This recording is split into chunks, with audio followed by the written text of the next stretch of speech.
researchers, academics who have moved all the way here in order to partake in this key international conference that will discuss over the next 2 days social media networks and ideological polarization, power relations, and socio-cultural impact. I would like to welcome Dr. Mariam Al-Ansari, the Vice President of Qatar University for Academic Affairs, and Mr. Mustafa Sawak, Director General of Al Jazeera Media Network, and Dr. Muhammad Mukhtar Khalil, Director of Al Jazeera Center for Studies, and Dr. Basyouni Hamad, Head of the Department of Mass Communication in Qatar University. We meet in this university, Qatar University, and in Ibn Khaldun Hall that has a symbolic meaning for one of the philosophers, most known philosophers, for this conference held by Al Jazeera Center for Studies, Qatar University, with the participation of an elite of academics, researchers, and thinkers from different think tanks and study centers who are going to discuss the different ideological, technological aspects of social media networks. They'll also discuss the commercial abuse or exploitation of social media networks, algorithms, artificial intelligence. Before we start, I would like to welcome once again Dr. Omar Al-Ansari, the Vice President of Qatar University for Academic Affairs, and he will speak on behalf of Dr. Hassan Ad-Dirham.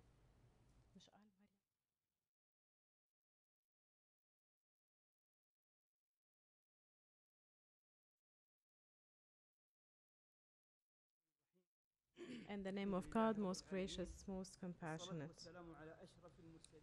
Prayers be upon Prophet Muhammad, his family and companions. Excellencies, researchers and experts partaking in this conference, colleagues, the faculty members and the students, honorable delegates, may the peace and blessings of God be upon you. I would like to welcome you today in Qatar University as you get ready for launching the social media networks on ideological polarization, power relations and socio-cultural impact conference.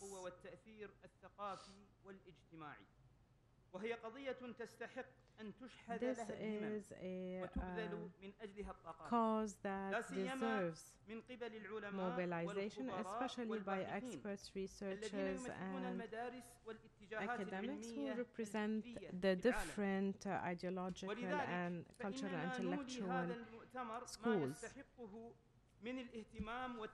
So we give high interest and high support to this conference as it is part of Qatar's efforts to promote dialogue and looking for sustainable scientific solutions in the interest of humanity. This conference will discuss a number of challenges. It will raise pressing questions and suggest solutions for the different challenges our community is faced with regarding the use of new media and social media. And here I mention a number of such challenges, which will be discussed by the conference thoroughly. One of those is hegemony and monopolization in social media networks and technologies and how it affects our lived reality. Another challenge is related to the exaggerated content, the misuse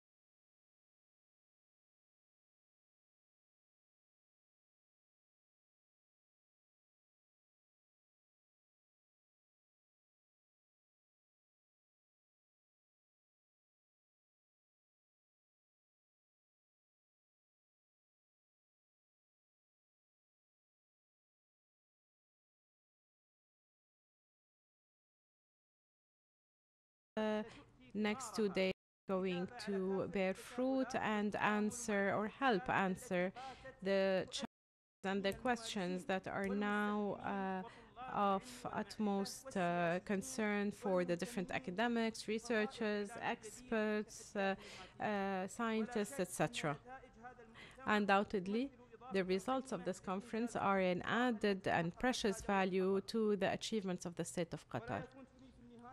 I cannot but extend my thanks and appreciation to everyone who contributed to this conference, our colleagues in Al Jazeera Center for Studies, brothers and sisters, and the Media and Communications Department of the Faculty of Journalism. Thank you.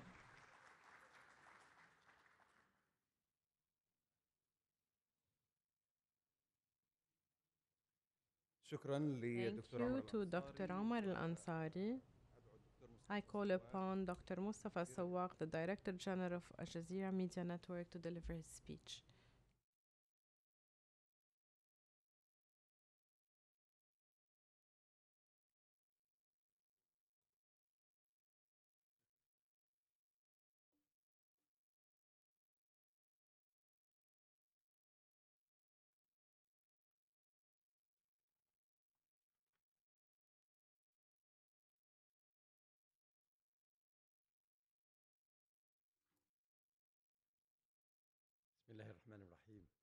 In the name of God, prayers upon the Prophet. May the peace and blessings of God be upon you. Good morning.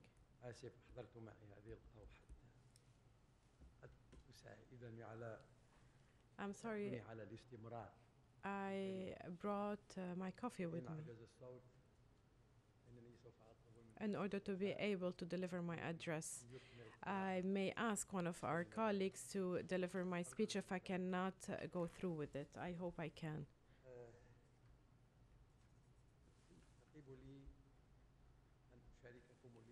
I would like to welcome you all in this inauguration of this research conference held by Al Jazeera Center for Studies and the Media Department and Qatar University within an international geopolitical context where further doctrinal and political polarization is happening, and we see the conflict of different narratives to control and hegemonize the current narrative and the making of the international public opinion. Social media networks that started as platforms for meeting, for networking, for blogging, for discussing and dialoguing has become or have become a tool promoting and fomenting this polarization.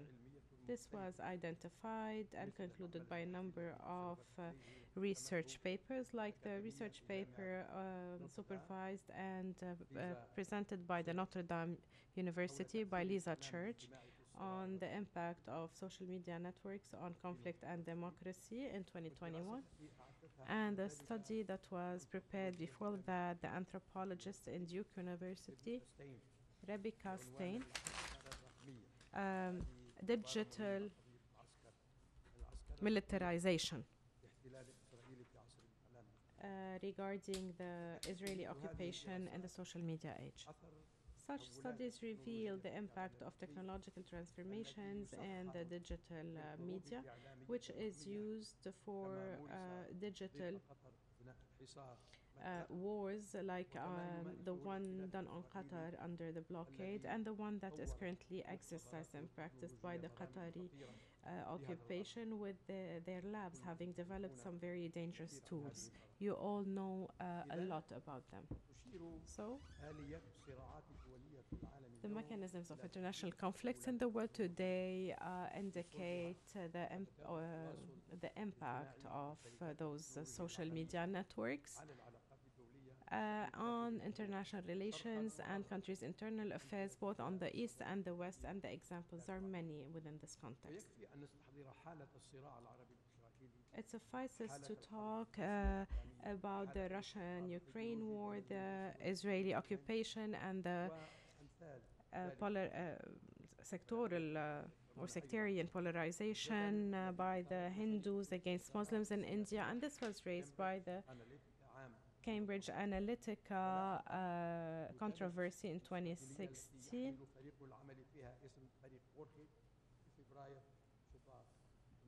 And last February, that is 2023, Israeli group. So other such examples are added to this, and we speak here about the international political or geopolitical context, and you're going to raise all those topics and all their aspects: economic, political, cultural, social aspects thereof. Undoubtedly, the research interest in this is going to increase recently by academics, experts, think tanks, different organizations and institutes, especially under the large dissemination of social media networks that allowed individuals to have their own media tools. Statistics show that the number of social media users has now gone over 4.7 billion users, and it is expected to go beyond 5.4 billion users in 2025, nearing around 9 billion users by 2027.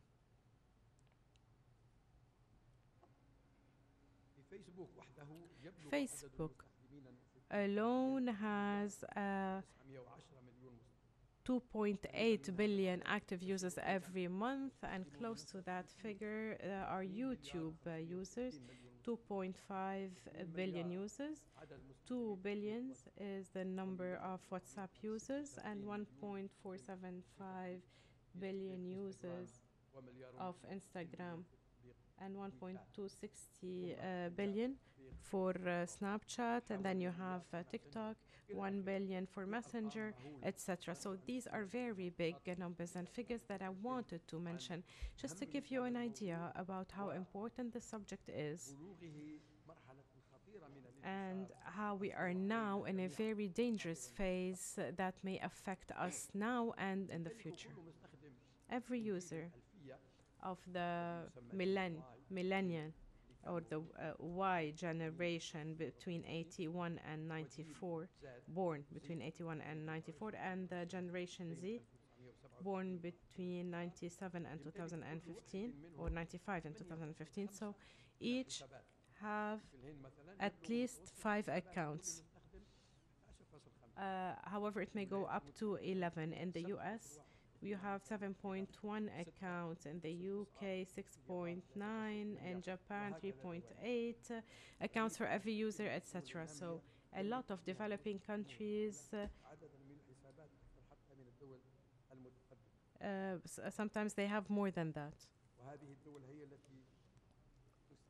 more than the developed countries, and the developing countries are the ones that are mostly targeted in a large number of cases. So this shows this digital saturation where communication is almost always digital. So the presence of a person in the digital world is even more than in the real world, even more than in their family. And it is in this digital world that the dynamics of their relationship with others are formed. The identity is formed on the social media network, which extends to different platforms as well. I remember at that age when we would never leave our village. That was our world. We didn't know anything about the others. Now, a person in a small village can communicate with another villager in Japan, in Brazil. So this is very dangerous because it has both positive and negative implications. So This raises a large number of social, existential, and ethical questions. It also furthers the power and influence of social media networks in the near future and pushes us all to consider very complicated issues and topics that you are raising in this conference. So all this is related to different actors, different stakeholders related to the algorithms, the governance and control systems and mechanisms, and then going through individuals, groups, and the context of doctrinal employment of those or use of these networks. And it is related to the cultural and economic hegemony. It is related to political consultation, companies, the use of big data or the abuse of big data provided by these networks to influence the local and international opinion through advertising, the manipulation of public opinion, the social engineering of the users to direct their choices as per the agendas of the financing stakeholders. So, the expansion of social media networks and the abuse of that and expansion and influence pushes us all as media people, researchers, academics, experts to go beyond just describing and diagnosing this phenomenon, even though this is very important as an introduction for any approach, in order for us to truly find the tools and the structures that may help us deal with these complicated issues.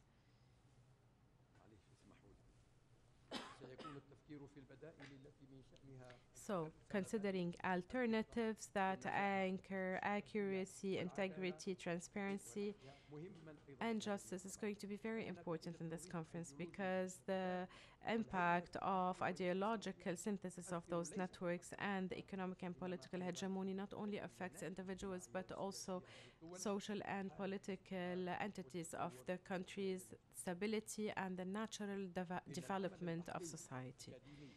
Research and academic work that you are doing right now through the thorough analysis of the different topics on the agenda makes your conference an excellent, inspiring platform on the future of social media networks and encourages the research community to look into the implications of the causes that we are discussing. So I call upon you to thoroughly reflect on these topics and to publish that on the different social media networks so they are the founding cornerstone of the future solution. Once again, I'd like to welcome you all, researchers, academics, experts, and guests, and I hope you enrich us with your proposals, ideas, and new systemic views on how to deal with topics and issues at hand. Before I leave, I want to tell you that I had wished to speak a little about the danger of social media networks when it comes to the hate speech. I think we are all suffering from that, and I think this is the most dangerous aspect of this world because the world is interconnected, as we've mentioned, because those who want to foment hate do not fear God, do not fear people, and do not even care, knowing that this may cause conflict, violence, problems, and wars. I hope you discuss this in your special ways and to consider having special events and conferences on this specific issue. Thank you. God bless you. Peace be upon you.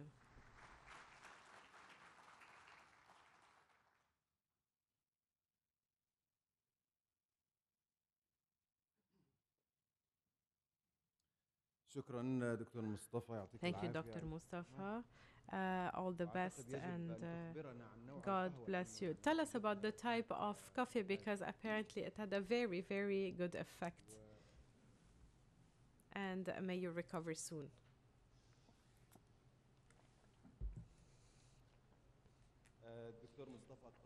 Dr. Mustafa said that we only knew before the villages we lived in, and we remember indeed in the past when you would ask about the health of some people, you would ask, let's say I come from Eritrea, and maybe you don't know the Eritrean cities and towns. Like in Qatar, let's say, how are the people of Al Khor, Al Wakra, Ruwais? But now, indeed,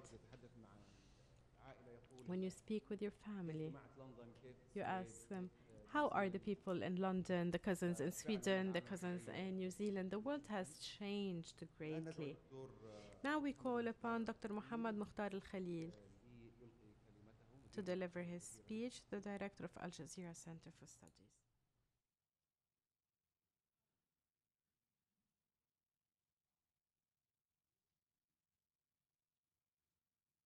بسم الله الصلاة In the والسلام على name of رسول الله. God, peace be upon you. أجدني في هذا المقام محرجا بالحديث I feel a little embarrassed after speaking about after the two known scholars on this issue. بين مقامين مقام الحمد ومقام الشكر. I have appreciation and thanks. Appreciation for having achieved the opening of this conference, overseen by a number of experts and academics who have spent tireless hours to select very thoroughly the guests, the papers,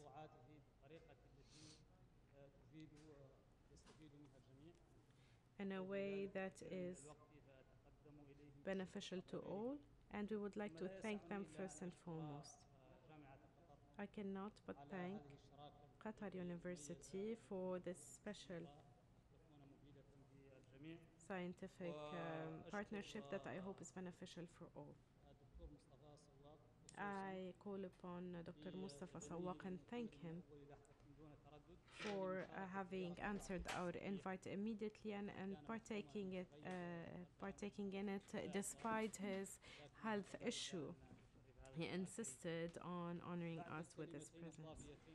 After the two speeches that we have heard by Dr. Mustafa and on behalf of Dr. Al Darham, we have to note one specific point, and I do not want to steal other people's ideas.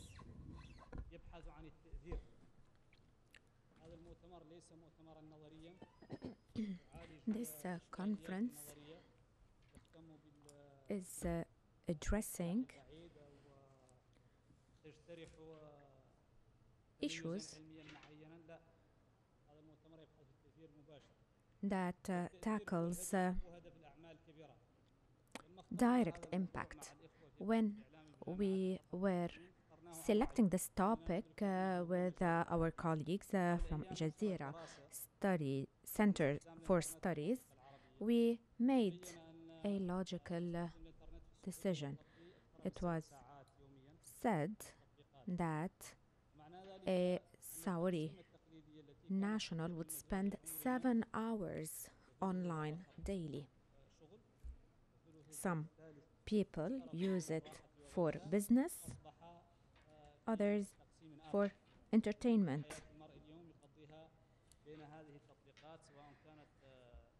The use of such applications on social media or other applications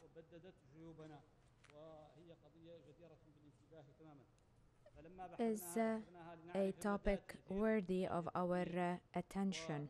When we explored this topic, we were looking at where countries would be heading, and we hope that all the advantages of social media would lead or would not lead to polarization. We know that competition and polarization is a continuous concept. Once again, I would like to thank you for your presence. We know that we have a qualitative audience here. Once again, I would like to thank Qatar University and Al Jazeera administration for the coordination and cooperation. I value this opportunity and I hope that we will have good deliberations that would allow us to focus on specific topics of high impact, and I wish you would enjoy the sessions of this conference.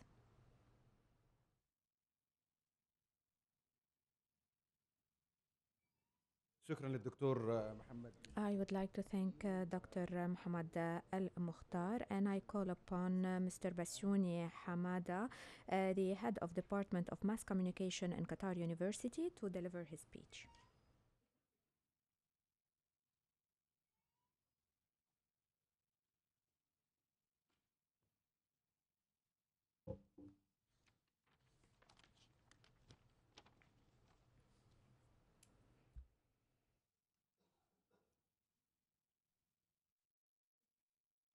بسم الله الرحمن الرحيم الحمد لله والصلاة والسلام على رسول الله. May the peace and blessings of God be Dear upon you. colleagues, participants, and السيدات والسادة thank you all for being here الأكاديميون today. والطلاب. Today marks the beginning of an event that has been more than 1 year in the making.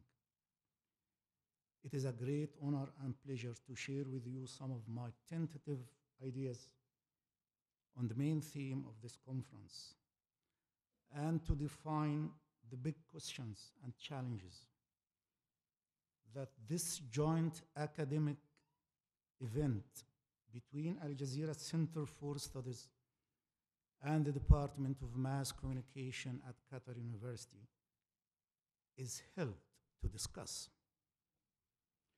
All of you know there is no topic more fundamental to international society than information.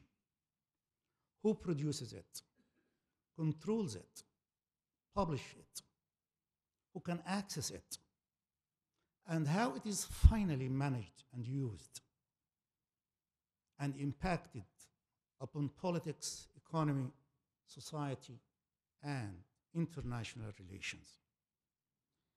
In this context, and in the fact, and due to the fact that social media are increasingly being used as an information source, we have to pose this question. Are social media reshaping international conflicts through the ideological and political polarizations in the 21st century? This is, in fact, the big question and the big challenge of this conference.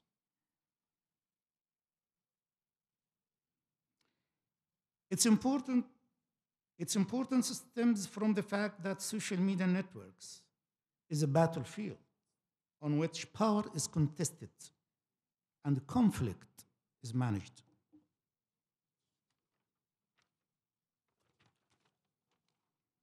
The central argumentation around which this conference is organized is that the digital technologies of freedom, empowerment, and social change have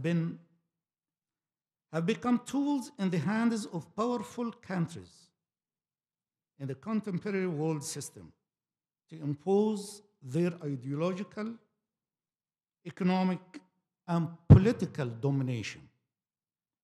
Accordingly, theories of psychology such as selective exposure, filter bubble, or echo chamber are not sufficient theoretical frameworks to explain ideological polarization. The explanatory power of such theorization is limited, unable to attribute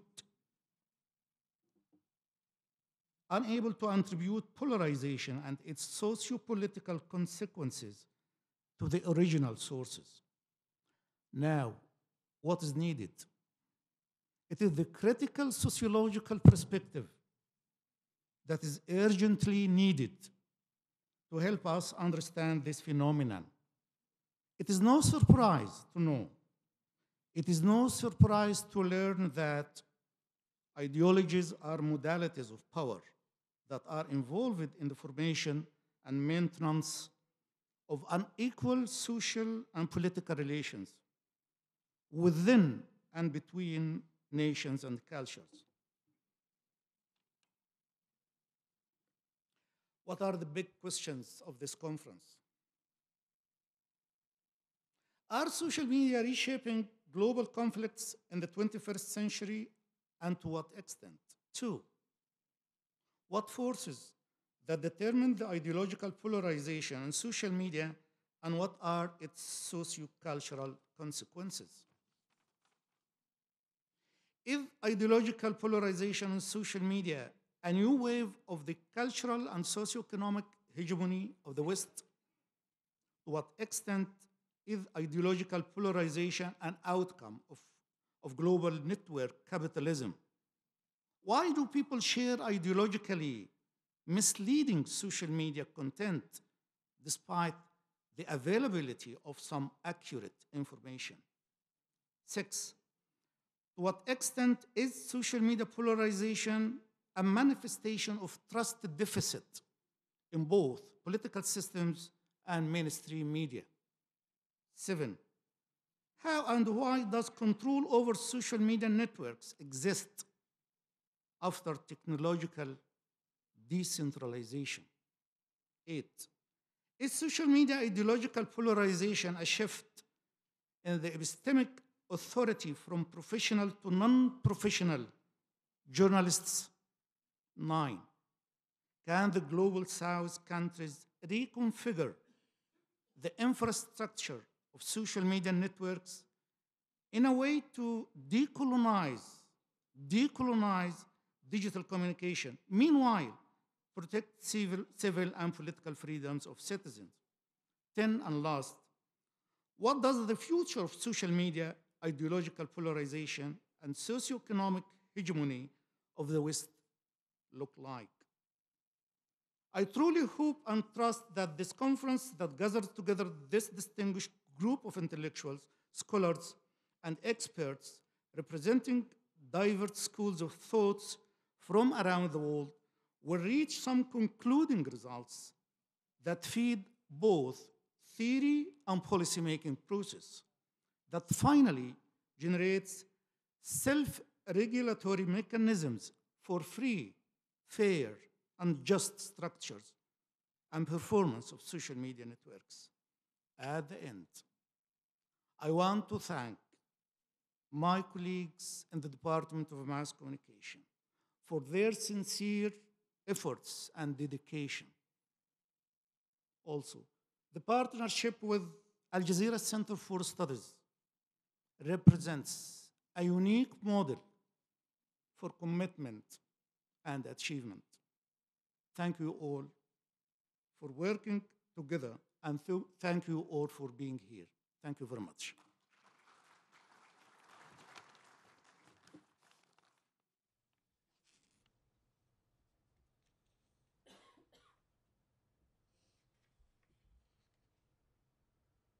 شكرا للدكتور بسيوني حمادة رئيس I would قسم like الإعلام to في thank جامعة Mr. Basuni Hamada from the head of the Department of Mass Communication at Qatar University. We will have a keynote speech by Mr. Manuel Castells, the social media and political polarization.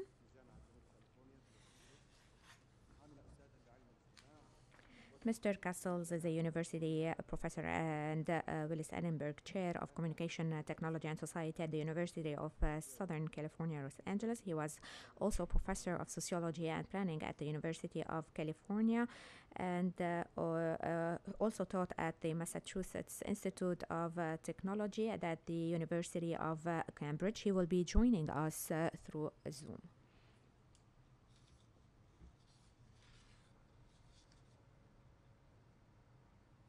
Hello, Hello, Dr. good Cassis. morning. Good morning. مرحبا. Um, I would like to, أرغب first of all, um, بداية to thank, excuse me, there is a technical problem first بشكر to أعتذر solve. بداية هناك If I, مشكلة. I very much appreciate the work of the translator, but I should not be hearing the translator because that will interfere in my capacity to deliver the speech. Please? So change the feed, the audio feed, and I should not be hearing the translator. You منكم should, إذن أن تعالجوا because هذه there is a المشكلة very good translation. الفنية، But I cannot be talking لأنني أسمع and صوت hearing the الترجمة translation. وأسمع صوتي Okay? بنفس الوقت، وهذا Now, يعيقني this said, بشكل let's كبير. start.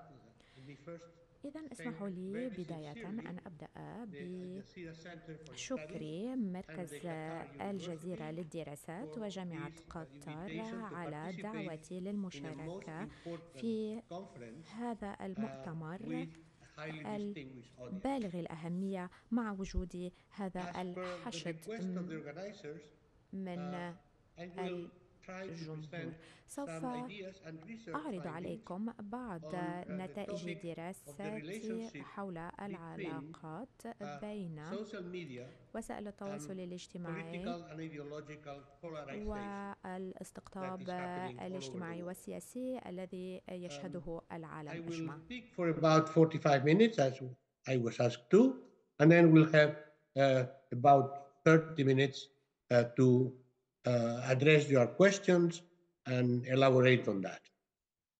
I am totally flexible to any change that you want to introduce in this format. Let's start from the big picture.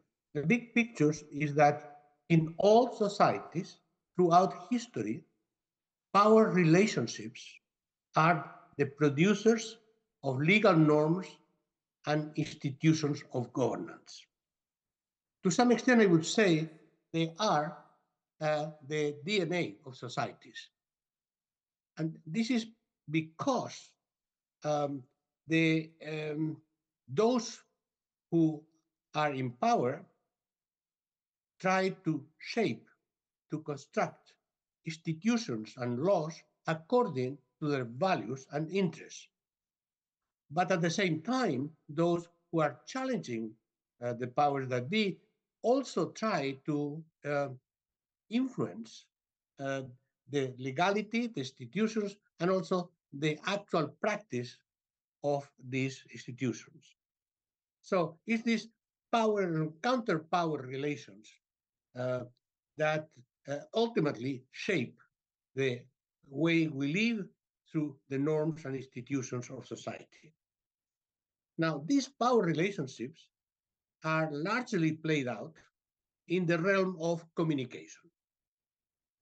Power is rooted in communication capacity for different actors in society. This is very simple because um, humans, we are social animals, and the neural networks of our brains communicate with other neural networks of other humans through networks of communication. And that's what organizes the way we live, we act, uh, we mobilize, we enter in solidarity, also the way we confront each other.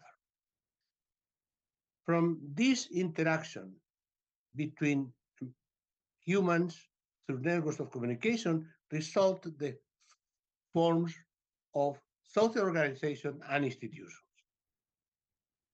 The stable reproduction of these forms of organization depends on some level of consensus, on some ability of people to accept these norms so that we have common rules and we can live together.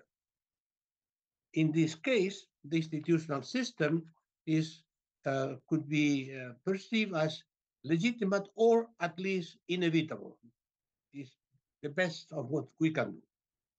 However, all institutions are in flux as actors and interests vie always to improve their standing by negotiating or challenging the norms enforced by state institutions.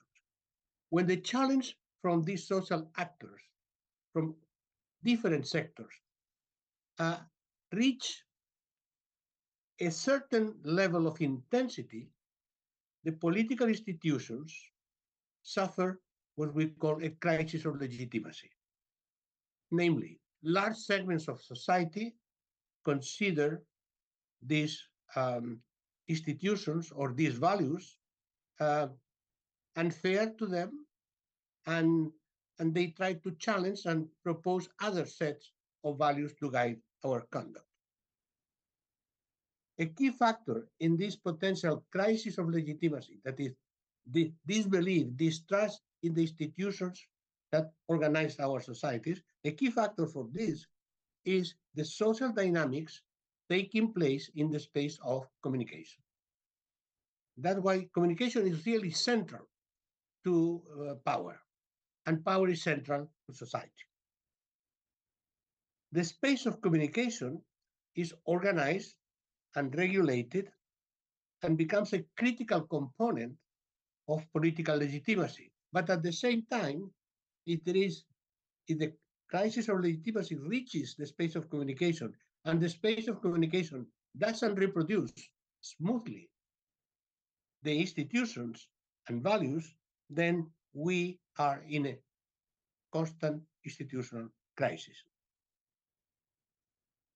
So the point is that, as has been said by the previous speakers very correctly, uh, for most of human history, the technology of mass communication, meaning the communication that can reach everybody potentially, the technology made possible the formation of communication institutions, communication organizations that were in control of the communication process, and they were controlled by either the state, political institutions, by economic organizations, corporate business, or by ideological apparatuses and cultural apparatuses, meaning churches or religious institutions at large.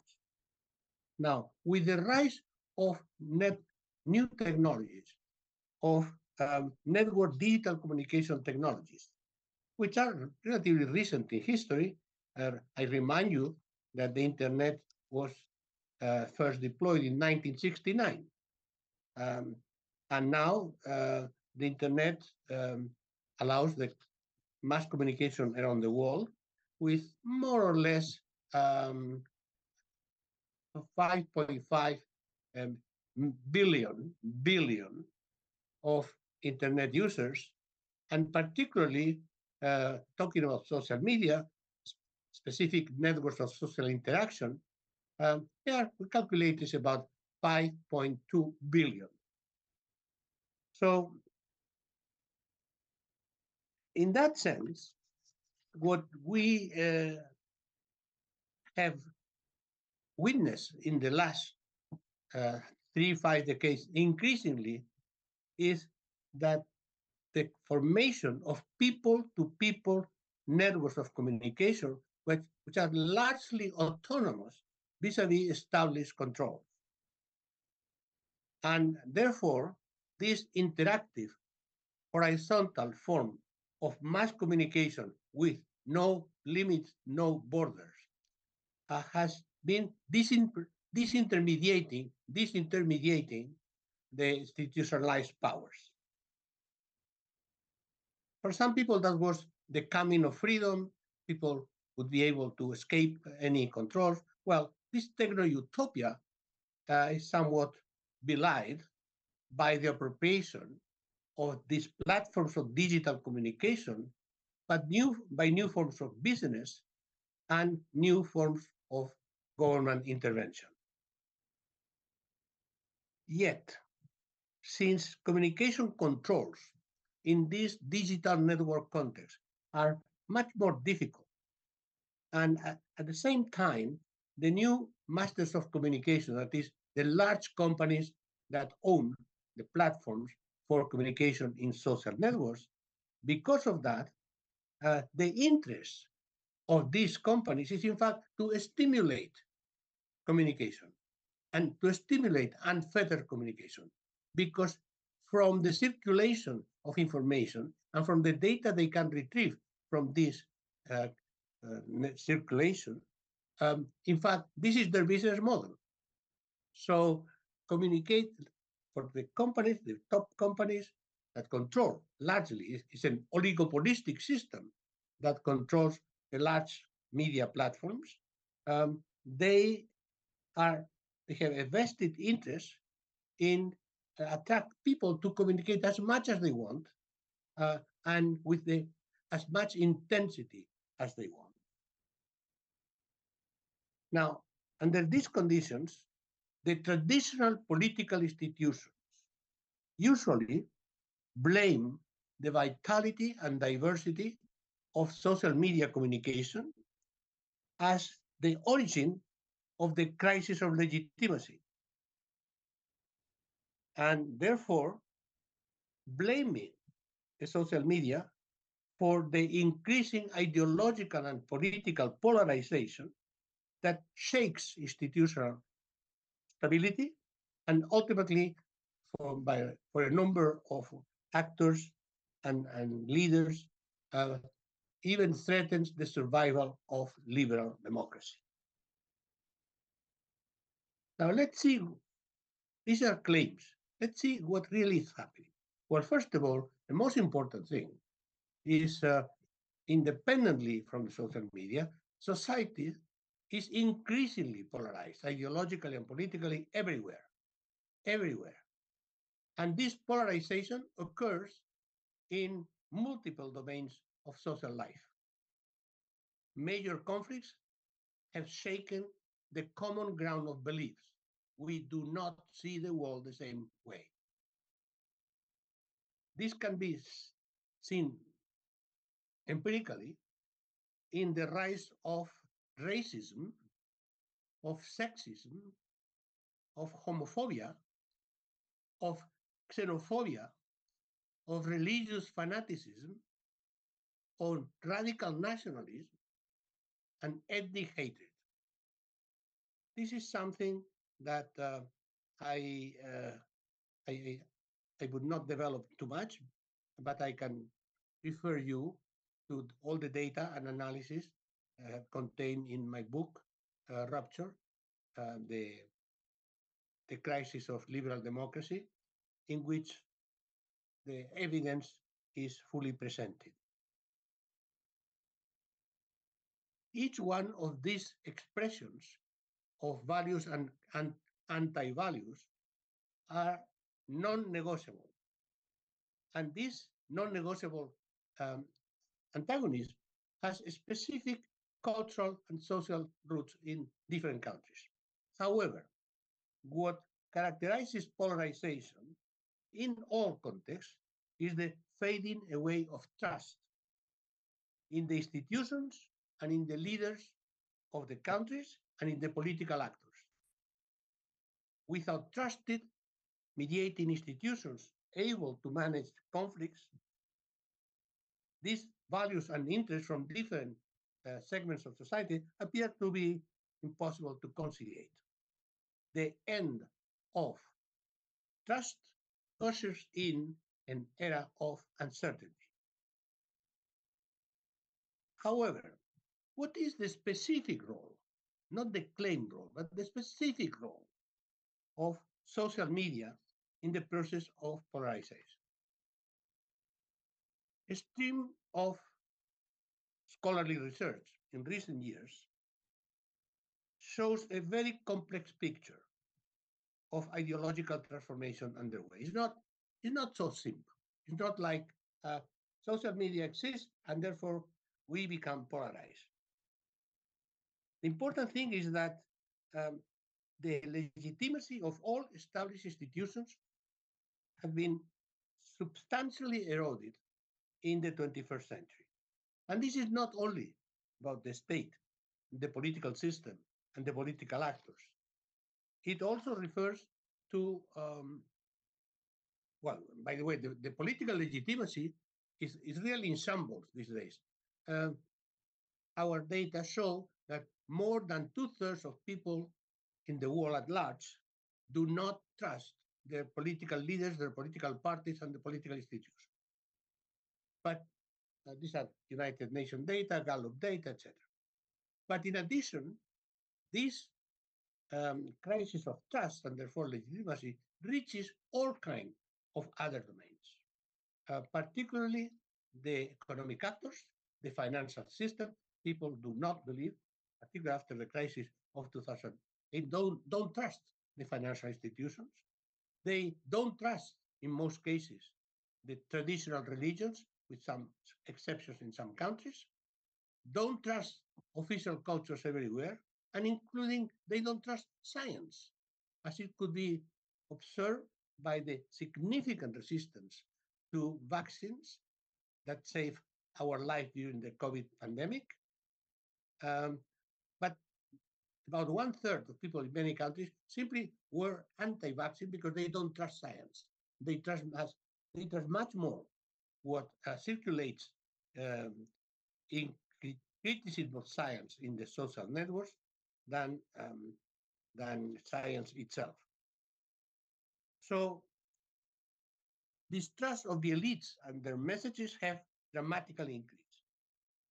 Uh, Key factors in inducing the crisis of legitimacy appear to be the feeling of unfairness derived from rampant social and economic inequality, the resentment vis-à-vis government's systemic support to oligopolistic corporations, the widespread bureaucratization and perceived corruption of political parties and their leaders, the shrinkage of the welfare state uh, and the policies of austerity, and then other factors which are not necessarily institutional. Um, we are in the extraordinary process of technological change. Well, large segments of the public opinion in the world are fearful of this fast and controlled technological change. We have entered blindly into a new technological world, and people simply are scared. And fear is the most negative of all emotions. And in order to overcome fear, the, the idea is to find whatever magic solution and in our forms of communication. The ultimate derivative of this is that because we don't have institutions of mediation, because we don't trust um, any institution or any truth, then ultimately much of the world has entered a period of pervasive violence in everyday life. The number one problem in the minds of the people in most countries is violence, fear of violence. In addition, the awareness that the climate crisis threatens the livability of our species in the planet increases uncertainty. So, as we say in America, a perfect storm is formed with nobody capable of lead and create consensus at the helm of the governance institutions. And so this collective uncertainty and individual anxiety populate the internet, spreading rumors, spreading disinformation, misinformation under multiple forms. We live what some people call in a post-truth age. There is no truth for large segments of the population. And therefore, the, we have entered in the distortion of reality in a mass self-communication system. By self-communication, I mean that people organize their own networks of communication with little regulation. Now, why is so? Because, as I referred to, the large oligopolistic companies that own the platforms of communication, their business model is to increase traffic. to increase interaction. And the more people are polarized, the more they hate each other, the more they are active in this traffic. So our new communication system functions at high speed through electronic interactive networks and in a segmented mass communication that mixes truth, lies, partial lies in a cloud increasingly incomprehensible. But there is something else. What is, in fact, in their daily, the role of social media daily practice uh, in relationship to ideological and political polarization? So this is something that is, I insist, is very important. We start with the fact that there is massive ideological and political polarization everywhere, um, which is not, in principle, it exists from multiple sources that I mentioned, and ultimately is a crisis of trust. Now, what, given this context, what is the specific role, the actual impact of social media in relationship to this polarization? Well, these are the questions that everybody may have an opinion, but fortunately, that's what social science is for. Social science can help us to answer this fundamental question. Given that there is ideological and political polarization, given that we know basically the social and cultural roots of this polarization, what is the role, or there is no role, of the social media in this process of growing polarization? Um, the first thing is that, and that people working in major media organizations know well, and they should pay attention to that. We all try to go toward information outlets, social media sites, or media that reflect our opinion. We are not interested in informing ourselves, but in confirming ourselves. This has been well established by socio-psychological research on the media, and this has a scientific basis. This is because our brains tend to discard information that challenges our deep-seated perceptions and opinions. Not the large majority of people don't want to be challenged in what they actually think on any issue. Our scholarly habit that we can discuss in very civilized manners and confront opinions and ultimately refer to observation of reality, this is not the way humans behave in general. A number of studies have shown, just to give an example, that people who look at conservative media don't look at liberal media and vice versa. Many studies have been done on this. In the United States, systematically, the audiences of Fox News, which is the most conservative mass media, and never listen to National Public Radio, which is the most liberal, and vice versa. This is some of my published work, and the data and the references are there. The same logic applies to social media. Groups in social media are formed by affective affinity. The formation of attitudes and the projection of behavior take place in what is known as echo chambers, in which the interactive subjects expect to find their echo. So, confirming their opinions and elaborating on their views on a shared value system. works by Professor Barbera, by researcher Baski and tal, a number of references that I could give you have clearly established the matter. This polarization that exists in society determines the polarization in the mass media and in the media, not the other way around. And when I say determines, we'll see that there is some effect on social media, but polarization determines what happens in the social media, while the social media doesn't necessarily determine, only under certain conditions, what happens in polarization. In which sense? It all depends on how social media sites construct their interaction.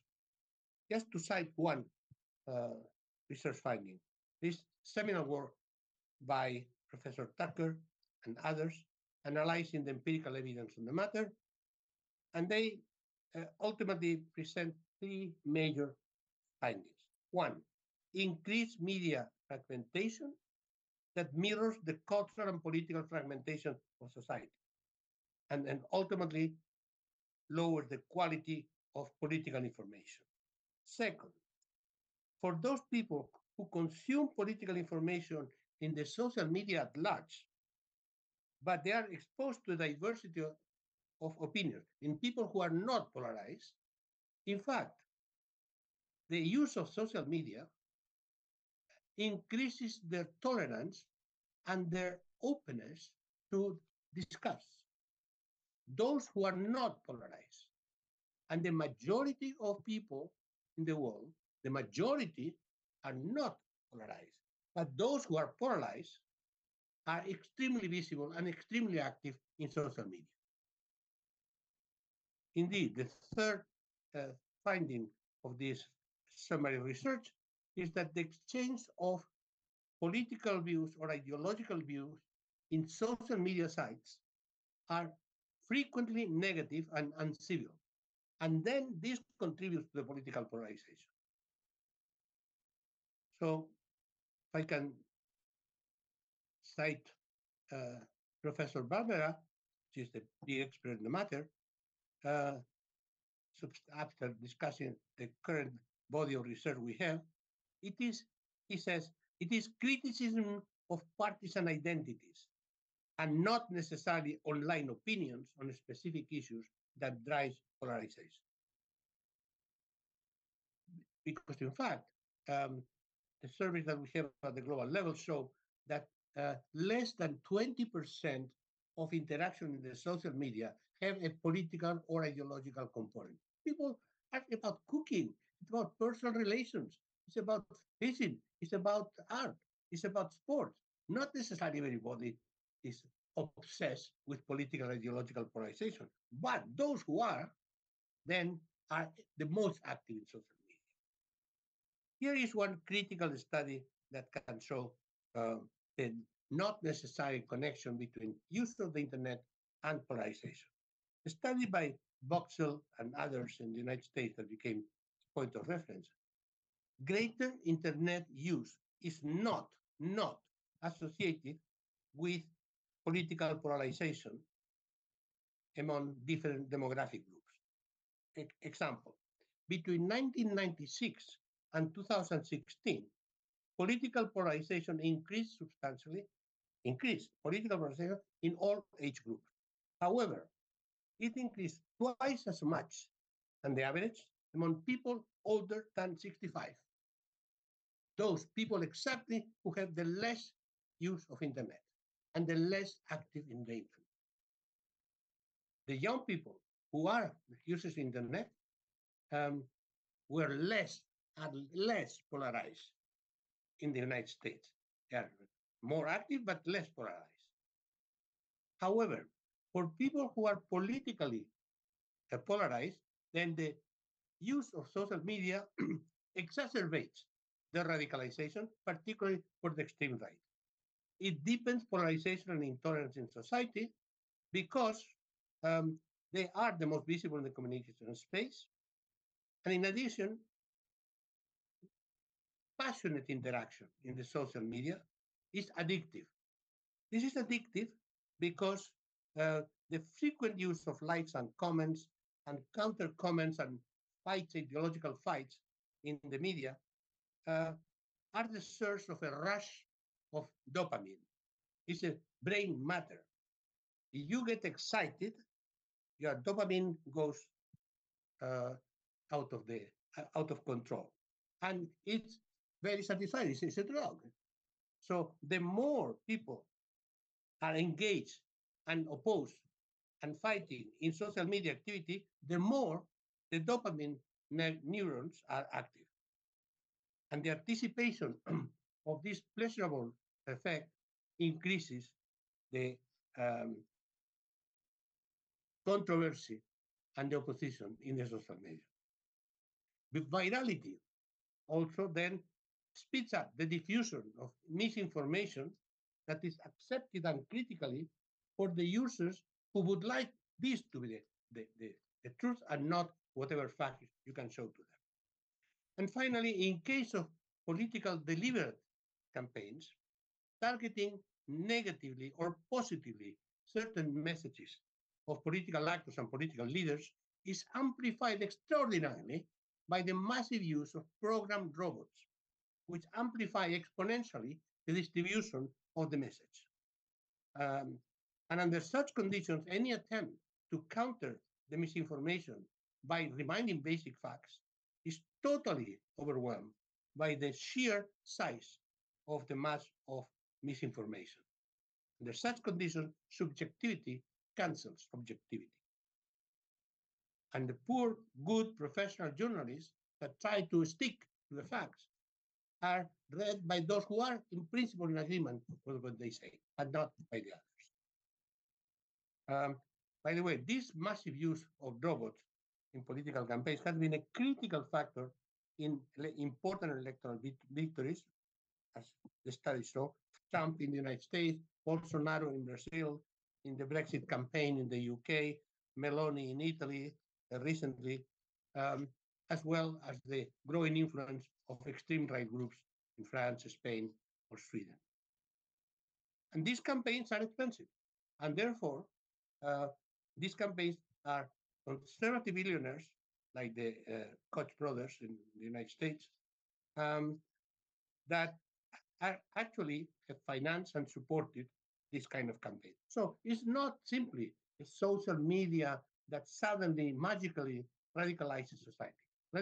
Society is radicalized. Social media may exacerbate the radicalization, although they do not earn the cost, and um, actual political actors and conservative groups, also radical left groups, but mainly the conservative group, intervene with extraordinary financial and organizational resources to um, actually intervene and control the public opinion through misinformation, disinformation, and creating what is now called deep fake.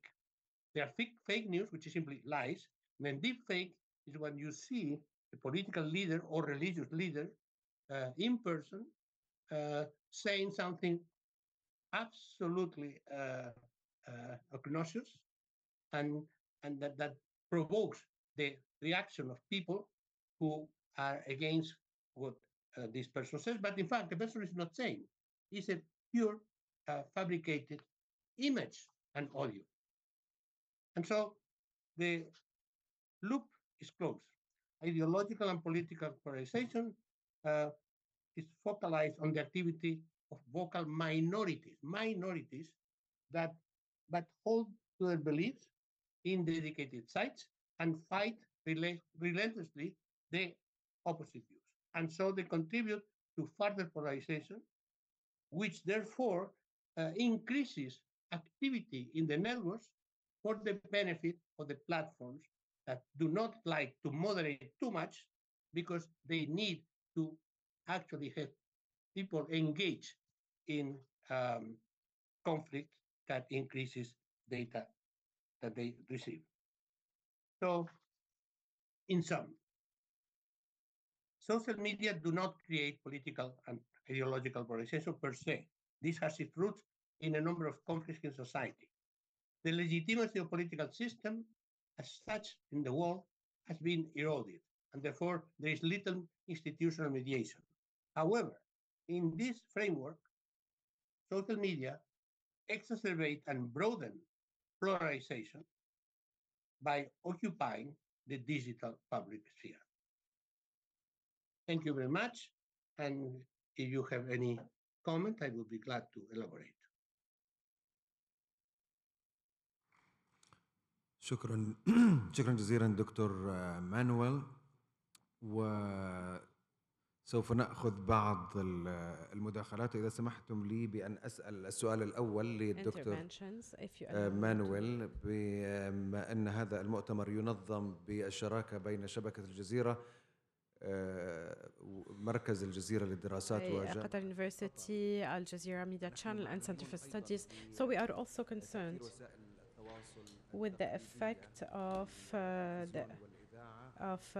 conventional media, radio, TV, etc. And how can we compare that to the effect of social media when it comes to polarization?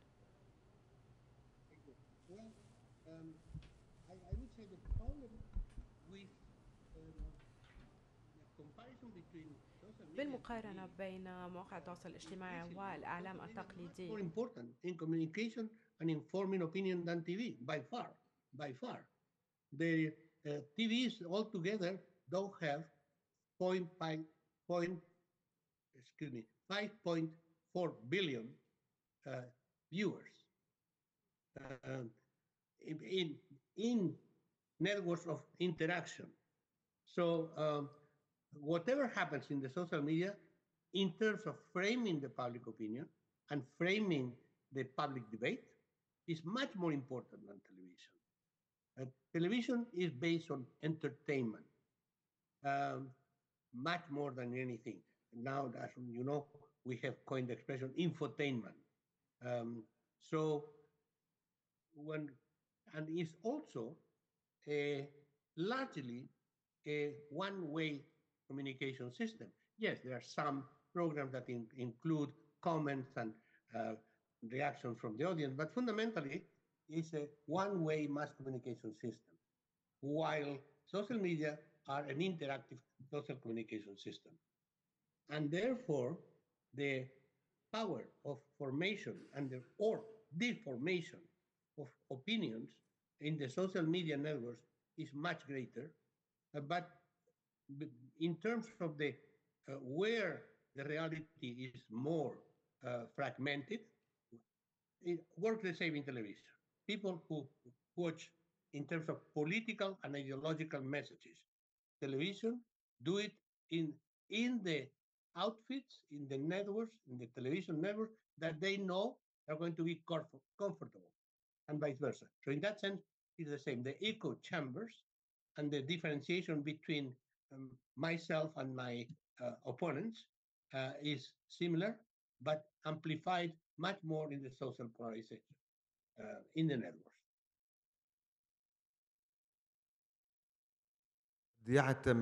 هذا قد يعتمد على المجتمع الذي نتحدث عنه، لأنه في بداية الربيع أحداث الربيع العربي على سبيل المثال لاحظنا تأثيرا كبيرا للقنوات التلفزيونية في مسألة الاستقطاب، مع العلم أنه في بلدان قد تكون فيه نسبة الأمية كبيرة، وبالتالي even in areas where you have a high level of uneducated people, of illiteracy, a lot of people were relying on TV and radio and didn't have even social media accounts.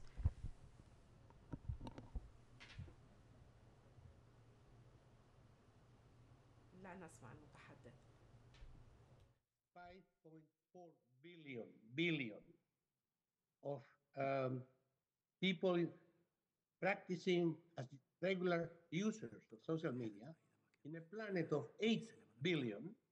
And if we don't count their children under 3 or 4, because starting at 5, they are also are active, well, that means concretely at this point in the world, there are 65% of the world are active users of social media.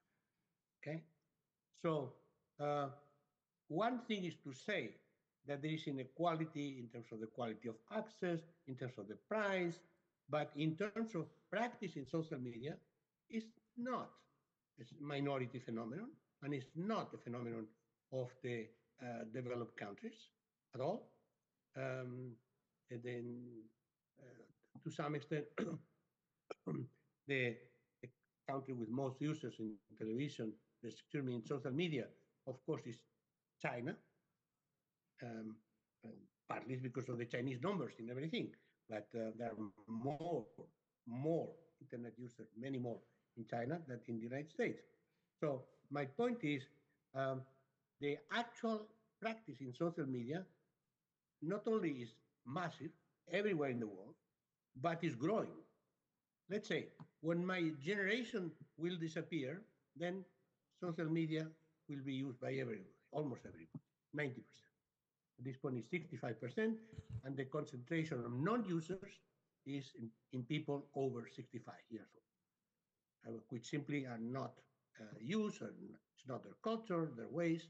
Uh, Under 50, 95% of people in the world are in social media. شكرا جزيلا. So social media is that why is the problem that you, and that's why this conference is so important, because social media are the communication system of our time. نعم، وأعتقد حتى وسائل التواصل الاجتماعي أصبحت Yes, indeed. And the social media channels are now varied. Their use is very easy and simple. We're not talking about Twitter and Facebook. There are other platforms where you can use videos, writing, and it's not difficult. Dr. Basil, you have the floor.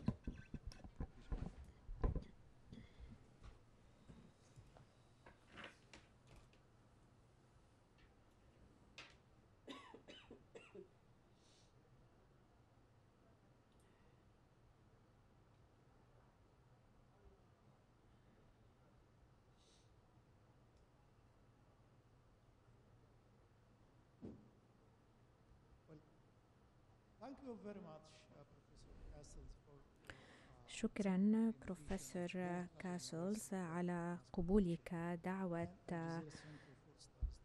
قسم الإعلام بجامعة قطر ومركز الجزيرة للدراسات على هذه I will start my comment or question from your central idea when you said that power is rooted in communication that ultimately shape the society. This is good.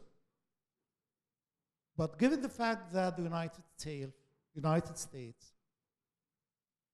owns and controls the three pillars of the internet, hardware, software, and network connectivity. This means that, based on your central idea, this means that the United States is able to shape what's happening in the world, is able to dominate the marginalized countries, the weak countries, developing countries that do not have an alternative to counter the domination and the power of this powerful state. How can we think about decolonizing social networks? How can we search for an alternative that counters this powerful state? Given the fact also that the counter social media will suffer from scarcity of resources, and if they seek to get resources from business, from advertising, they will lack their autonomy and independence. And this is the dilemma that facing social media and polarization nowadays. Thank you. An extremely interesting comment, but let's see exactly what means the United States. We still have a vision which is somewhat ليس outdated حاليا in terms لدينا of percentage of number of internet users. The United States account for 7.3 meaning that more than 90% of internet users are in the rest of the world. Now, this actually could uh, deepen the problem that you rightly show, meaning that the very large platforms that uh, through which social media circulates are largely in the hands of a few oligopolistic companies, which tend to be the majority American. Not entirely, not entirely. Uh, the fastest growing um, social media network, as you know, is TikTok, which is Chinese. And, and TikTok now has grown to 1 billion users of TikTok social media. Moreover, uh, Facebook, particularly Facebook, um, and Amazon, etc., while uh, they are American companies, but they have to pay attention to the requirement of audiences in many different countries and deal with um, governments and institutions in different countries because they do not have the power that they would have in the United States. So, in other words, the situation now is rapidly evolving. Google has to negotiate, and Facebook has to negotiate with the European Union, has to negotiate with India, has to negotiate with South Africa, has to negotiate with a number of important markets. So it's a conflictive situation, but it's not a complete dominance in terms of the oligopolistic power of American companies.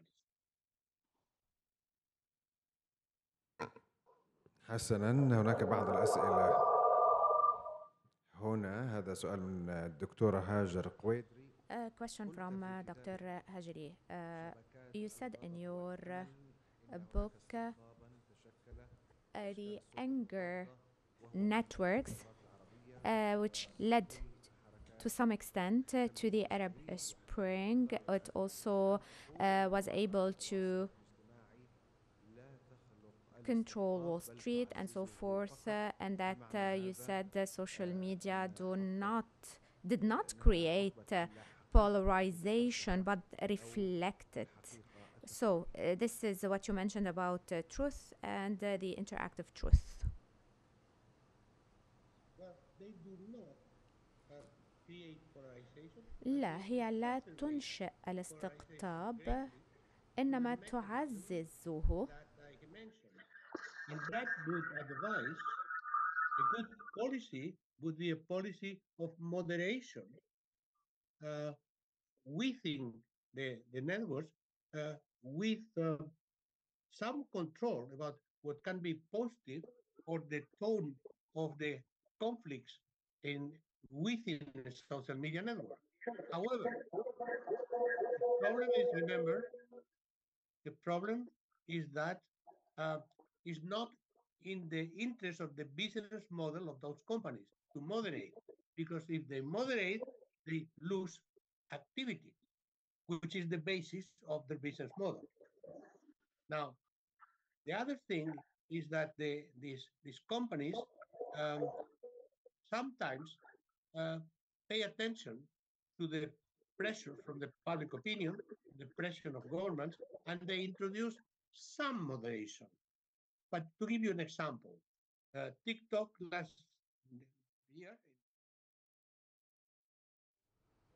all right, I am going to take out some of the videos which are really outrageous and complicated to organize a dialogue. Yes, they took out 1%. They took out 20,000 videos, but that's 1% of the videos that had circulated. And the same thing with Twitter, as you know, it was controlling extremist messages in Twitter and closing some accounts under the new ownership of Elon Musk has returned to the notion that you can do whatever you want in there.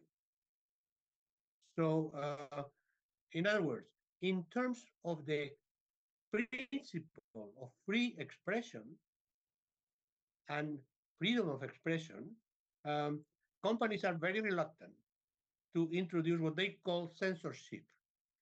But there, are, there are different forms of censorship. And the mass media, like television, know exactly that. One is focused elimination of certain messages because it's not in the interest of some political or authority or some business. That's one thing. Another thing is simply to lower the tone of the controversy to the level of civility that, for instance, Al Jazeera uses in its news, or that respectable newspapers on the world use. So uh, the the ultimate expression of you can say or print or interact as you want with no respect for anything. This is not what we understand for freedom of the press.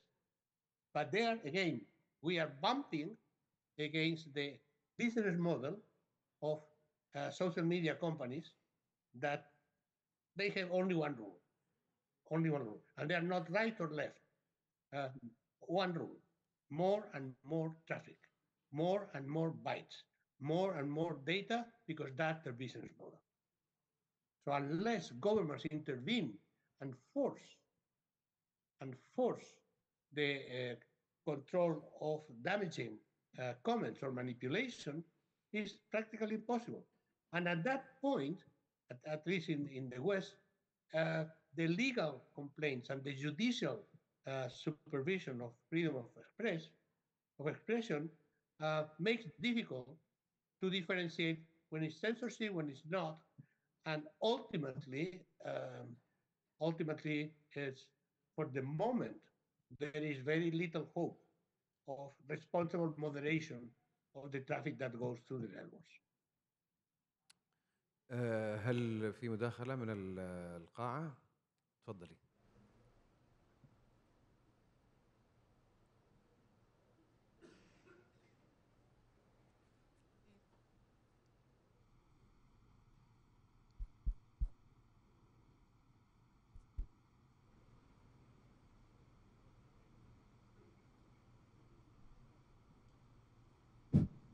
Any more comments? Yes, please. My name is Fatma Al-Zahra. I am from Cairo University, Egypt. And I'm very happy to listen to your speech today, because last time I've met in Hyderabad in 2015 in IAMCR conference, and you have delivered your speech about the converting meanings of, instead of saying sharing knowledge or sharing culture, we are in the cultural share environment after the social media rise. So you have highlighted many insightful ideas, and my main question, to what extent do you agree or disagree with the what said that de-evaluating or neglecting the main traditional practices of traditional media, like validity, accuracy, credibility of resources, and other values of traditional journalism specifically, has catastrophic implication and deconstruction consequences on democracy and the Western world, and also on the rising, accelerating the rising extremist right-wing parties in different countries in the world. You're absolutely right. I have repeatedly explained that professional journalism, meaning ultimately independent journalism and educated journalism, is one of the fundamental protections for a society that could be informed rather than conformed. And in that sense, there is a huge uphill battle, because Um, First of all, the media themselves uh, put pressure on independent journalists because the media are owned by big companies or big governments or governments. And therefore, the notion that we are all in principle accept is independent professional journalism. The practice, in fact, in many cases, I say journalism, professional journalists are um, everyday life heroes because they risk their jobs every day to be able to do correctly and ethically their work. That's one thing. Second, more and more, um, if we don't have regulation, technologies, particularly artificial intelligence, is expanding at an incredible level. And many cases, journalists in some countries will be increasingly replaced by algorithms. I give you an example. I, I, I regularly write in a major European newspaper. Uh, I write a weekly column. And last week, I decided to start experimenting. And I asked ChatGPT to write an article on itself, meaning ChatGPT, as if the chat would be Manuel Castells. And he did it. He did it in 3 minutes. And I would say 90% sounded like myself. And no mistakes, by the way. And this is the beginning because ChatGPT has only been introduced last November. So you should try and see what happens. In the world of education, it's already total panic. People who think exams are fundamental, I don't. I think exams are completely obsolete. Um, but people who base education on exams, they are rushing to obtain ways to understand if a student is the student or it's ChatGPT, and which is the same company that produces um, OpenAI, that produces ChatGPT and the antidote to ChatGPT. So we are starting to go into a world in which machines, particularly algorithms, we talk machine, it's not the hardware, it's the algorithm, are able to do a number of tasks that only the human brain could do.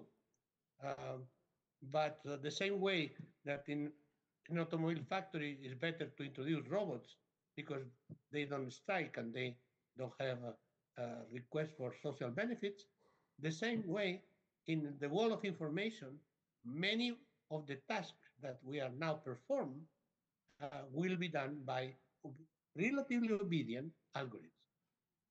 So I do think that this is not a problem that, that can be solved at the level of the specific media companies or through interaction with researchers and academics.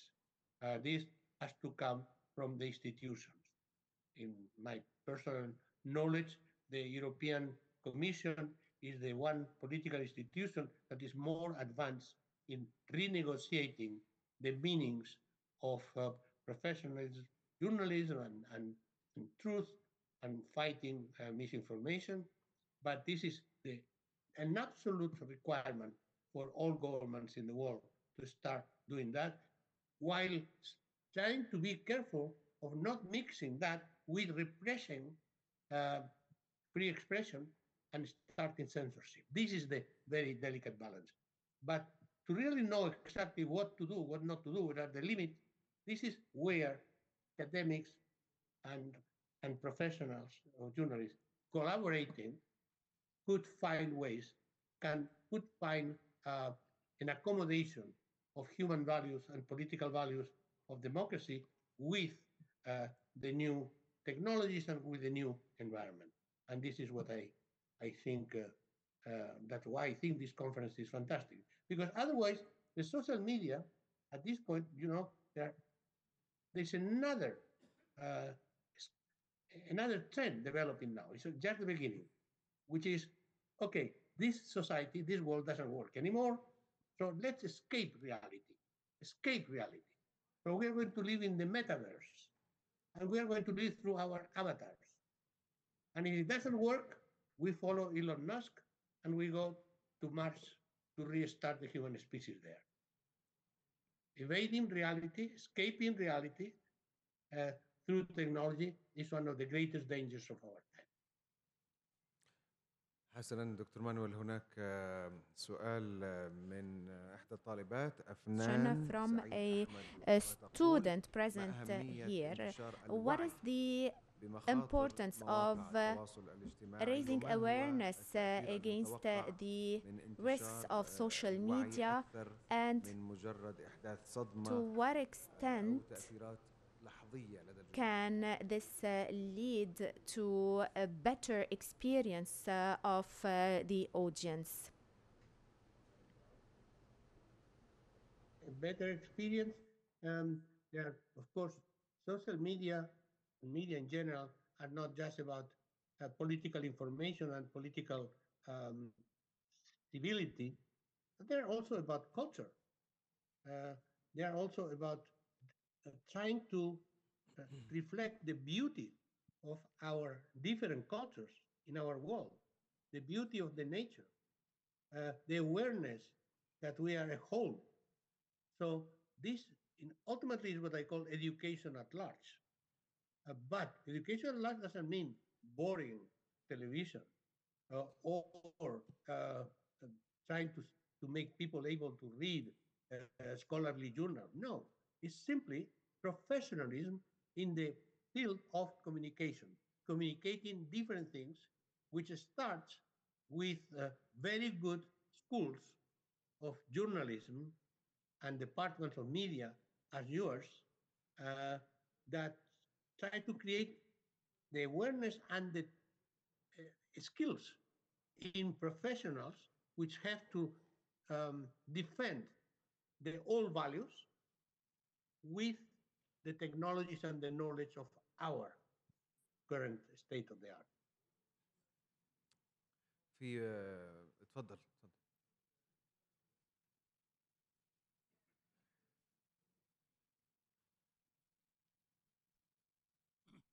نبيل دجاني, Professor Emeritus Professor of Media Studies at the American الميكروفون.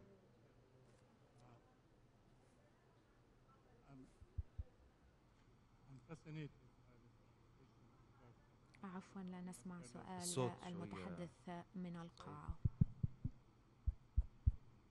Okay. I'm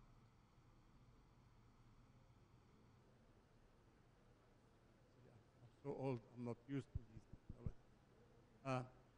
I'm fascinated by the presentation, and I'm in full agreement. لفتني هذا العرض وأنا أوافق على ما ذكرته. قبل أن أبدأ بتعليقي أو بسؤالي للمتحدث.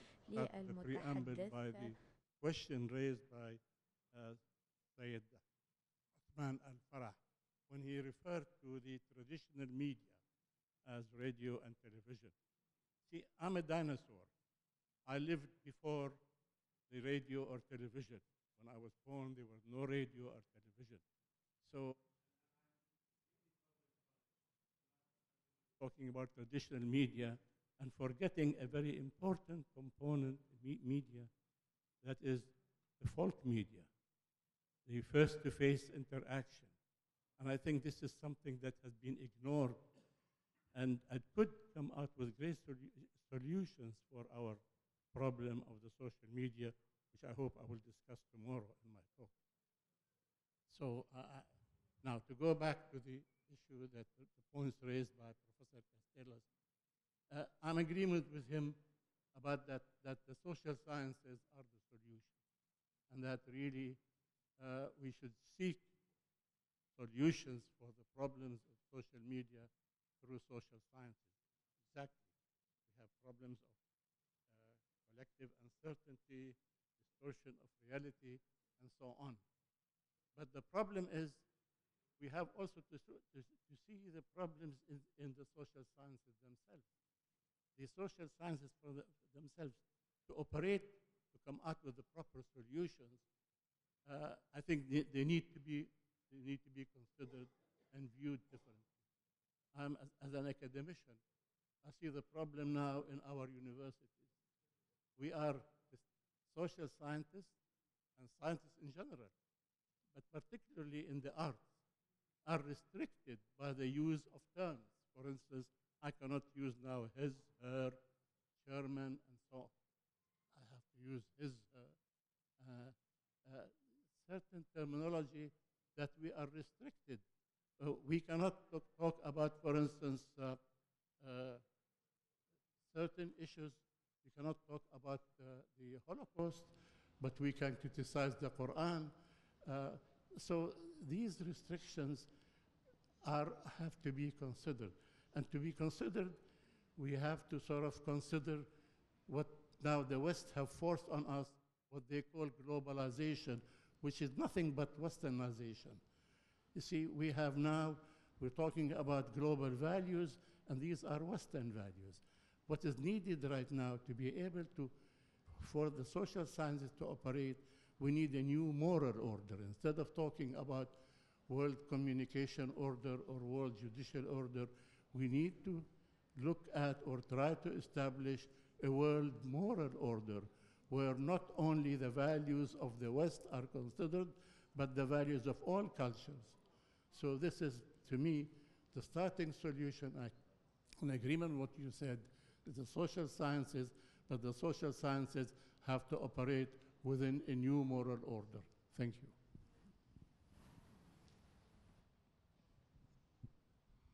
Agree with your statement, but let me try to differentiate two things.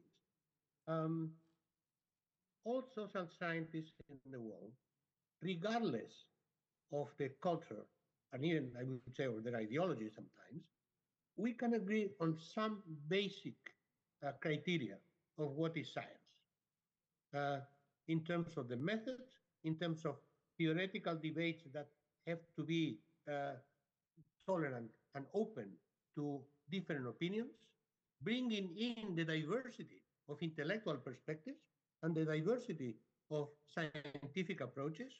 That's, on that sense, we can transcend cultural differences.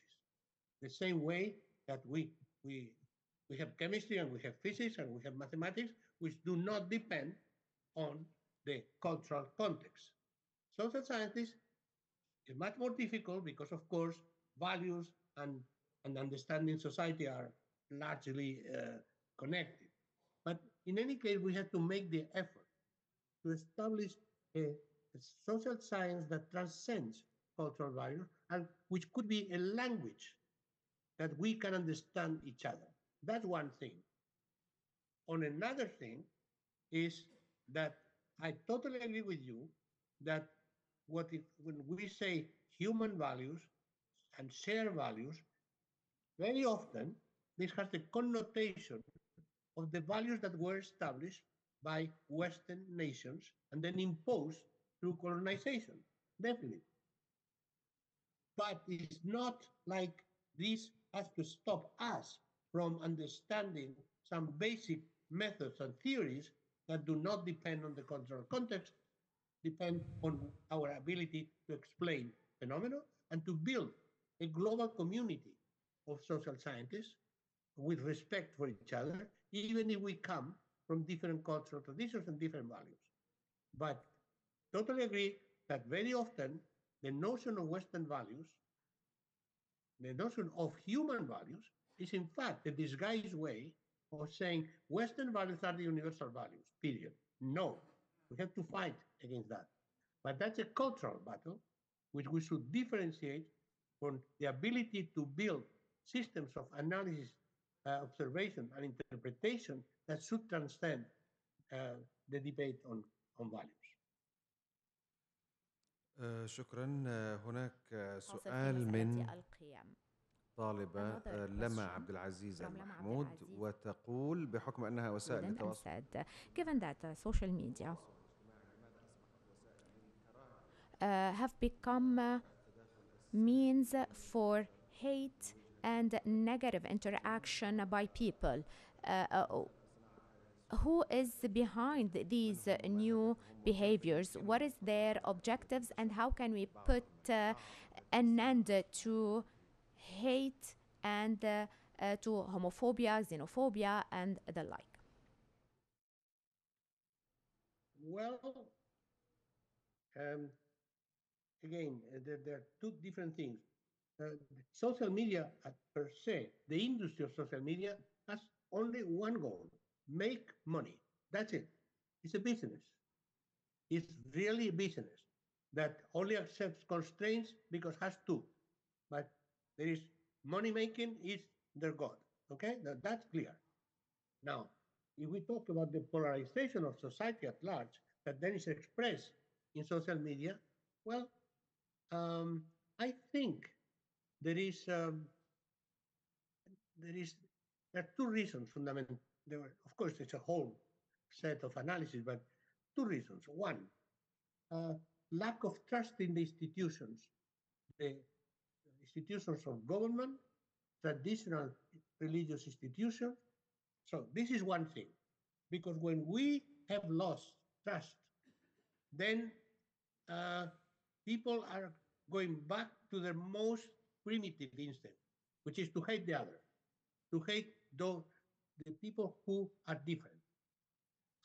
One of the key issues is we have we are now in a pattern of global mobility of people, go from country to country, and therefore a defensive reaction, particularly from the lower classes of many societies, is to what we call to find scapegoats.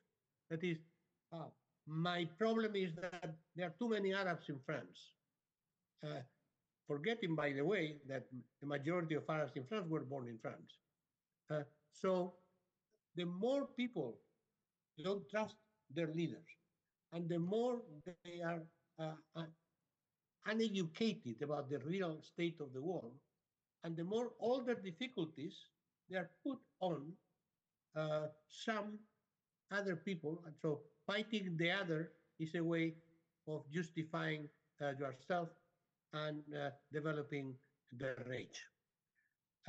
There's another big important thing is that we are in a period of social change, deep cultural and social change, social movements, cultural movements, which, as all process of change, provokes a reaction.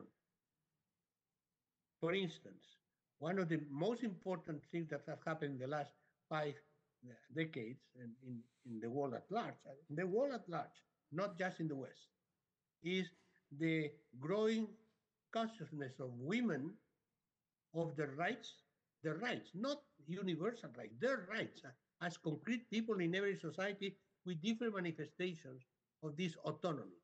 Women becoming autonomous. Autonomous vis-a-vis whom? Well, of course, vis-a-vis men in the patriarchal structure of society. So this, which is truly a movement that will not stop and which is changing already many things in many societies. And I insist, this is not the United States, this is not Western Europe, this is worldwide. So the reaction is a primitive male reaction. Many men are insecure. They are reacting violently. And in addition, when this is mixed with the recognition of gay rights and lesbian rights in many societies, which is what it triggers homophobia. Homophobia was always there, but is much more active now because as a reaction against the recognition of uh, people to have the right to love whoever they love, regardless of any other characteristic. So this is what's going on throughout history. Any process of radical change, and it's change, cultural change, there's political change, there is technological change, there is economic change. On the one hand, disconcerts people. People don't know what's happening and where we are, and therefore they are afraid. And on the other hand, people who were in positions of dominance, be it culture, being gender, they are reacting to preserve their privileges and therefore becoming more and more violent. So we are clearly in a process of social disintegration everywhere, everywhere. Nationalism is resurgent, and we thought that globalization would be a communal globalization, we all together in the global village, and it's not true. Globalization means that the system, economic and technological system, is global. It's totally correct. But it does not mean that it's homogeneous culturally and homogeneous in terms of the interests. And therefore, those people, classes, groups, countries, that were in a position of dominance with all this process of change are losing some of their dominance, and therefore this increases the possibility of confrontation. When we don't have institutions to mediate conflicts, then conflicts take over, and conflicts increasingly irrational in terms of the reactions. لدينا نحو 5 إلى 8 دقائق. 8 minutes. تفضلي دكتور.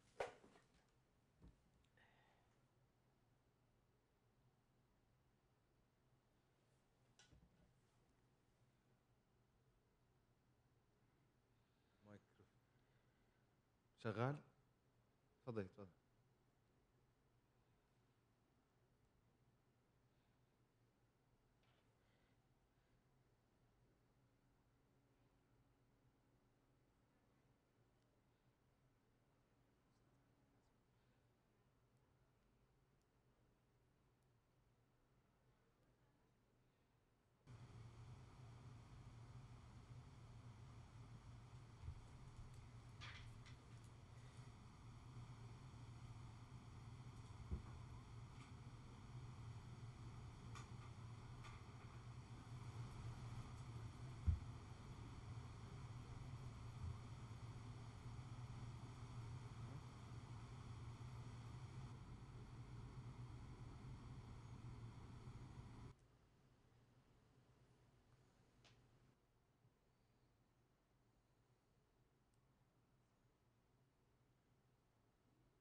We're unable to hear the speaker.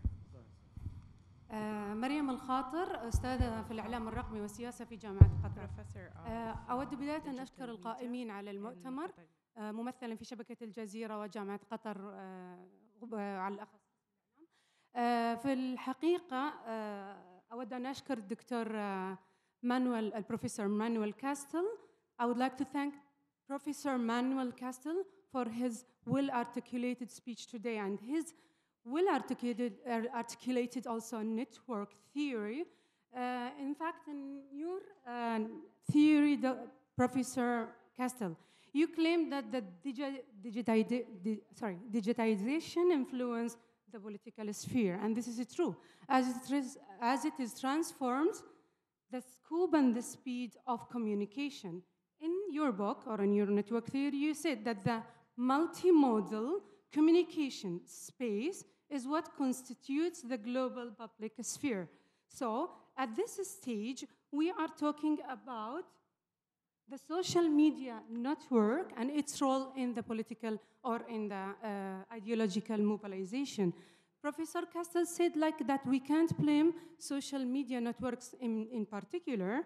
So when we talk about social media network, we can agree with this concept, in fact, in theory, but the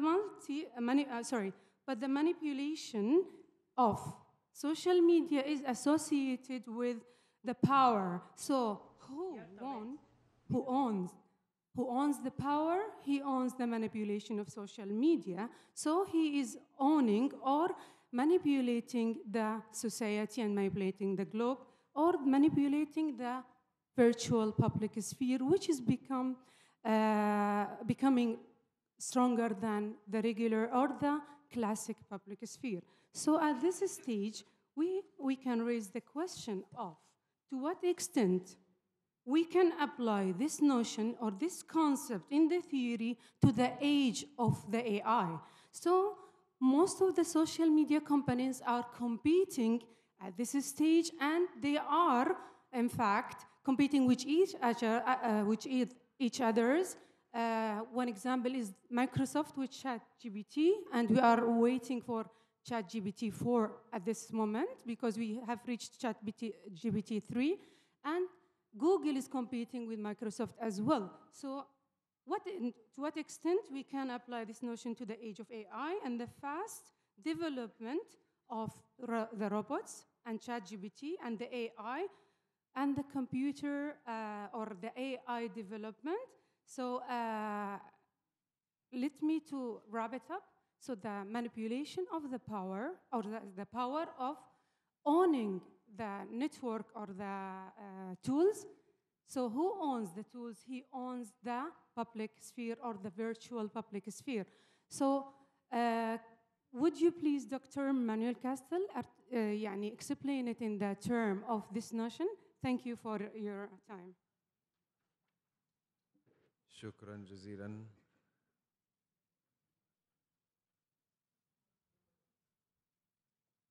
Question, because it's midnight and here, and tomorrow I teach, I work, and I have to teach in the morning. But so just let me add one short word to what you say. Yes, the companies, on the one hand, own the platforms, definitely. On the other hand, they compete. So, but they all have the same business model, which is advertising on the basis of our data. And so they have a vested interest in increasing the traffic in the networks, increasing the number of people in the networks, and increasing the hours that we spend through the networks. This is their common interest. And then they compete, but they preserve the same model. So they are together in the same model.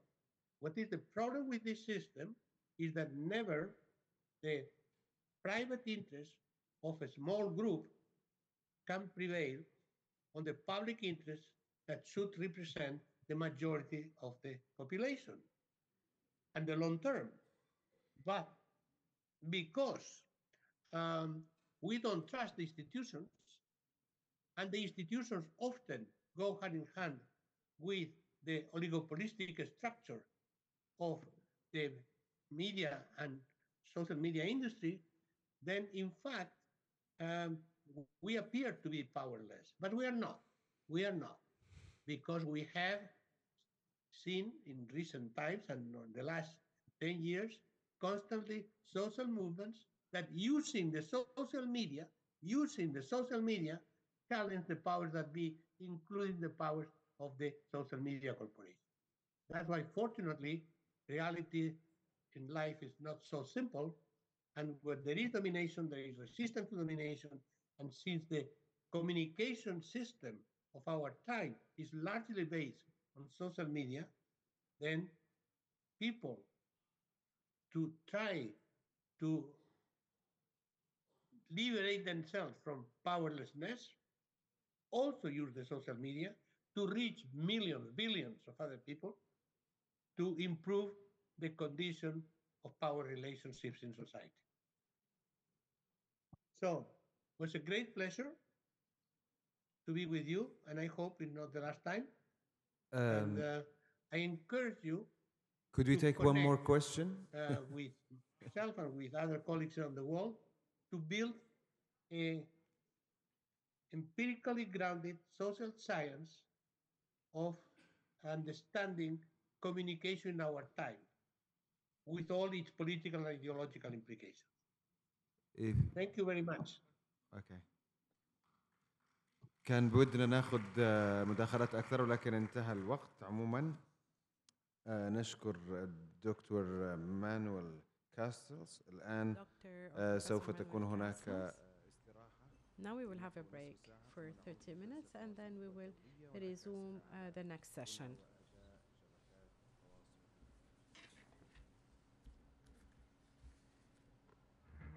Have international powers used social media networks to manage their wars and conflicts? What is the role of these networks in ideological polarization? How can they be used to promote democracy and human rights? Social media networks and ideological polarization. Power relations and sociocultural impact. A conference by Al Jazeera Center for Studies and the Mass Communications Department at Qatar University. On the 1st and 2nd of March, 2023.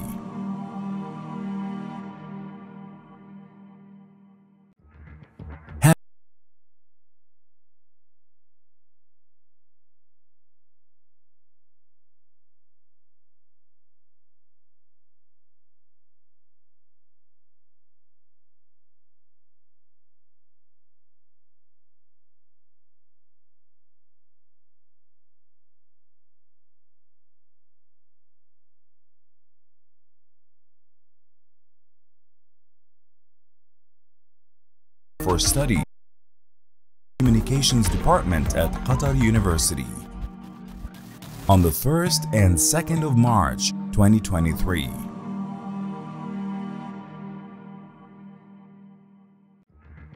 Have international powers used